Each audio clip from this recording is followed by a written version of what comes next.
చాలామంది పిల్లల్ని పొట్టోడా, నల్లోడా, బండోడా అని ఏవేవో పేర్లు పెడుతూ ఉంటారు. ఇప్పుడు ఈ సక్సెస్ఫుల్ పీపుల్ అందరినీ చూపించి మీ పిల్లలకి చెప్పండి, ప్రపంచం నీ బలహీనతల్ని చూసి నవ్వచ్చు, కానీ అదే బలహీనత నీ గొప్ప విజయానికి కారణం కావచ్చు అని. ప్రపంచంలోనే ఫస్ట్ బెంటార్ అనే బాంగో గిటార్ మ్యూజికల్ ఇన్స్ట్రుమెంట్ని రూపొందించిన వ్యక్తి. అంతేకాదు ప్రపంచంలో 245 దేశాలు ఇంకా ప్రాంతాలు అత్యంత వేగంగా సందర్శించి వరల్డ్ రికార్డ్ సాధించిన వ్యక్తి కూడా. ఈ వీడియో చివరి వరకు చూడండి, ఎందుకంటే ఈ వీడియో కంప్లీట్ అయ్యేసరికి మీరు మనుషుల్ని చూసే కోణం మాత్రమే కాదు, వారితో మాట్లాడే విధానం కూడా మారిపోతుంది.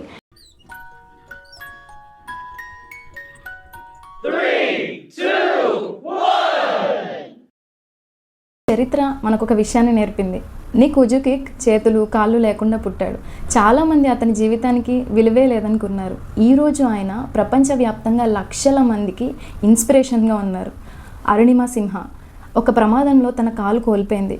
ఇక ఆమె జీవితం అయిపోయింది అన్నారు. కానీ ఆర్టిఫిషియల్ లెగ్తో ఆమె మౌంట్ ఎవరెస్ట్ని అధిరోహించింది. స్టీఫెన్ హాకింగ్ తన శరీరాన్ని కదిలించలేని వ్యాధితో జీవించారు, కానీ ఆయన ఆలోచనలు ఈ ప్రపంచాన్నే మార్చాయి. సుధా చంద్రన్ ఒక కాలు కోల్పోయిన తర్వాత కూడా తన ప్యాషన్ అయిన డ్యాన్స్ని వదలలేదు. తన ఆర్టిఫిషియల్ లెగ్తో కూడా ప్రపంచ ప్రఖ్యాత డాన్సర్గా నిలిచారు. ప్రపంచమంతా తిరిగిన బెన్నీ ప్రసాద్ గారి గురించి రీసెంట్గా వచ్చిన ఒక వీడియో వైరల్ అయింది. దాన్ని చూసి చాలామంది మెచ్చుకున్నారు, కానీ కొంతమంది మాత్రం ఆయన వాయిస్ని, ఆయన అపియరెన్స్ని ట్రోల్ చేయడం స్టార్ట్ చేశారు. ఆ ట్రోలింగ్కి రెస్పాండ్ అవుతూ బెన్నీ ప్రసాద్ గారు తన ఛానల్లో ఒక వీడియో పోస్ట్ చేశారు. క్రిటిక్ అచీవ్మెంట్ నాట్ ఐడెంటిటీ అని. ఆయన గొంతు అమ్మాయి గొంతులా ఉందని విపరీతంగా ట్రోల్స్ చేశారు. దానికి స్పందిస్తూ, నా రూపం, రంగు, హైట్, కలర్, నా కళ్ళు ఇలా ఉండాలని నేను డిసైడ్ చేసుకోలేదు, అలానే గొంతు కూడా ఇలా ఉండాలి అని నేను డిసైడ్ చేసుకోలేదు. నేను ఒక సూసైడ్ సర్వైవర్ని, కాబట్టి ఇలాంటి ట్రోల్స్ నన్ను 1% కూడా ఎఫెక్ట్ చేయవు. కానీ అందరూ ఇలాంటి ప్లేస్లో ఉండరు. సోషల్ మీడియా ఒపీనియన్స్ పైన నిర్మించబడింది. అందరికీ కామెంట్ చేయడానికి, క్రిటిసైజ్ చేయడానికి, లైక్ చేయడానికి, డిస్లైక్ చేయడానికి అన్ని రైట్స్ ఉన్నాయి.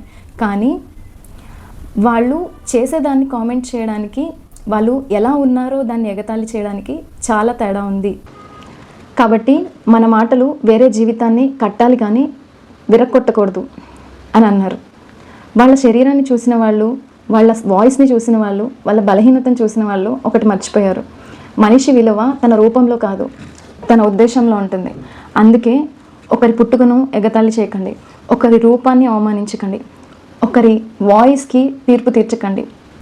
ఎందుకంటే ఈరోజు మీరు నవ్వుతున్న వ్యక్తే రేపు లక్షల మందికి ఇన్స్పిరేషన్గా మారచ్చు. మన మాటలు వేరొకరిని గాయపరిచేలాగా కాకుండా ప్రోత్సహించేవిగా ఉండాలి. ఈ వీడియో మీకు నచ్చినట్టయితే లైక్ చేయండి, షేర్ చేయండి, అలానే ఈ ఛానల్ని సబ్స్క్రైబ్ చేసుకోవడం మర్చిపోకండి.